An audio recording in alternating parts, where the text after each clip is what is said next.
விஜய் படம் வேற வரல. இந்த சிவகார்த்திகேயன் படத்தை எப்படி ஓட்டுறதுன்னு தெரியல. தியேட்டர் வேற காலி ஆகுது, எதுவுமே புக் ஆகல, டிக்கெட் வேற. வினோத்,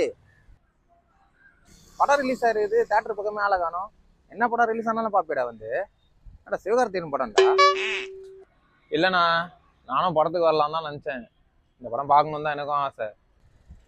சிவகார்த்திகேயன் தான் சொன்னாரு. என்ன சொன்னார் சிவகார்த்திகேயன்? அதை 9ஆம் தேதி என்டர்டெயின் பண்றோம், அதை போய் நம்ம செலிப்ரேட் பண்றோம். தேதி நம்ம படத்துக்கு வாங்க, பராசக்தியை செலிப்ரேட் பண்ணுங்க. பொங்கல், அண்ணன் தம்பி பொங்கல், அவ்வளவுதான். எல்லாருக்கும் கிளியரா புரிஞ்சுதா? இப்படி சொல்லிட்டா நான் எப்படி நான் படம் பார்க்கறது?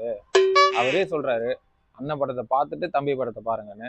இன்னும் அண்ணன் படமே ரிலீஸ் ஆகல, அப்ப எப்படின்னா நான் பாக்குறது சொல்லுங்க? அதனால தானே இந்த படத்தை பார்க்கல நான்.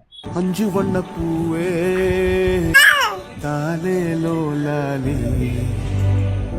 அட லூசு பயலுங்களா, உங்களை நம்பி தியேட்டர் ஆரம்பிச்சு படத்தை ஓட்டின பாரு, என்ன சொல்லணும்டா.